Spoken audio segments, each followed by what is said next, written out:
The Galactic Council chambers echoed with the chittering laughter of the Zephyrian delegation as they watched the human ambassador's daughter play in the corner. 8-year-old Maya Chen sat cross-legged on the polished floor, her fingers gently stroking the fur of what appeared to be nothing more than a common Earth canine. "Pathetic," hissed Commander Vexhar, his scaled lips curling in disgust. "The humans bring their offspring and their primitive beast to a diplomatic summit. How utterly quaint." The other species in attendance, the crystalline Nixari, the gas-form Etherians, and the insectoid Clixon, shared knowing glances. Humanity was the newest species to join the galactic community, barely 3 decades since first contact. They were tolerated more than respected, their technology primitive by galactic standards, their military laughably small. Ambassador Sarah Chen maintained her composure at the main table, though her jaw tightened slightly. "Rex is well behaved," she said calmly. "He poses no threat to anyone here." The dog in question, a German shepherd mix with intelligent brown eyes, seemed oblivious to the attention. He simply lay beside Maya, occasionally lifting his head when she whispered something in his ear. "No threat?" Commander Vexhar's laugh was like grinding metal. "That creature is barely evolved from wild predators. On my homeworld, we exterminated such beasts millennia ago when we achieved true civilization." The Clixon delegate, his mandibles clicking rhythmically, leaned forward. "Perhaps this is why humans remain so aggressive. They surround themselves with predators and call them companions." Maya looked up from her pet, her young face flushed with indignation. "Rex isn't mean. He's my best friend." The assembled aliens found this even more amusing. The Etherian representative's gaseous form shimmered with what could only be described as condescending mirth. Ambassador Chen was about to respond when the chamber's emergency alarms began blaring. Red lights bathed the room as a mechanical voice announced, "Security breach in sections 7 through 12. Armed hostiles detected. All personnel seek immediate shelter." The diplomatic protection detail, elite soldiers from various species, immediately moved into formation. But before they could properly assess the threat, the chamber's main doors exploded inward. Through the smoke and debris poured the Ravagers, a notorious pirate faction that had been raiding outer colonies for months. Their leader, a scarred Bruthan warrior standing nearly 3 meters tall, roared as his forces spread throughout the chamber. "Nobody moves. This summit is now under Ravager control." The diplomatic guards raised their weapons, but they were outnumbered 3-1. Energy blasts filled the air as a firefight erupted. Within minutes, half the protection detail lay dead or wounded. Maya screamed as a stray plasma bolt scorched the floor near her feet. Rex immediately positioned himself between the child and the attackers, his hackles raised, a low growl building in his throat.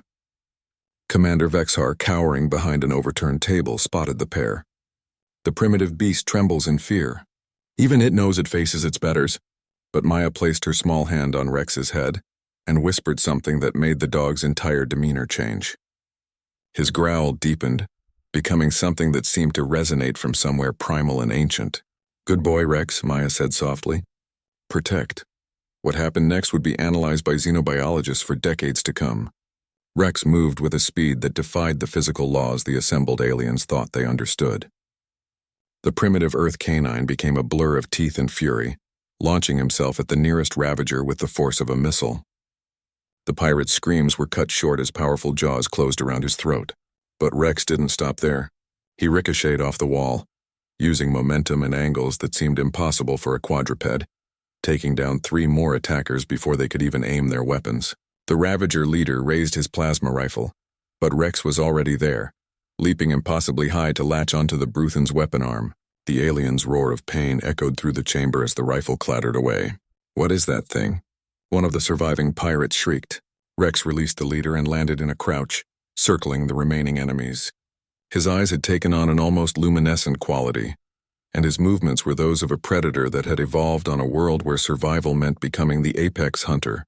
The xenobiologist Dr. Kaleth, huddled behind the Nixari delegation, whispered in amazement, "Impossible. The metabolic output? The muscle efficiency? How did we miss this?" More Ravagers fell. Rex moved like physics was merely a suggestion, bouncing off walls and ceiling, his teeth finding vital points with surgical precision. The aliens' advanced armor meant nothing against bite forces that seemed to increase with every attack. Within 5 minutes, the chamber was silent except for the groaning of the wounded. 14 Ravager corpses lay scattered around the room, and their leader knelt clutching his mangled arm, staring at Rex in absolute terror. The dog simply trotted back to Maya, tail wagging, and sat beside her as if nothing had happened. Ambassador Chen stood slowly, surveying the carnage. "Rex is a rescue dog," she said conversationally to the stunned aliens. "We found him abandoned as a puppy. The veterinarian said he was mixed with several breeds, but they could never identify them all." She paused, watching as security reinforcements finally arrived to secure the surviving pirates. What they didn't know, what we're only beginning to understand, is that Rex represents 15,000 years of selective breeding by humans. Not for appearance or convenience, but for the perfect synthesis of loyalty, intelligence, and controlled lethality. Maya hugged her pet, who licked her face gently. "We bred wolves into something that would die for us," the ambassador continued. "And in return, we gave them our love, our homes, and our protection.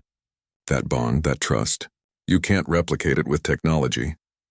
Commander Vexhar, still trembling behind his overturned table, whispered, But it's just a pet." Ambassador Chen smiled. And for the first time since humanity had joined the galactic community, the other species saw something that made them truly understand why humans had survived long enough to reach the stars. "Yes," she said. "Just a pet. A human pet," Rex barked once, as if agreeing, and the sound made every alien in the chamber flinch. The summit resumed the next day. Humanity's proposals were approved unanimously.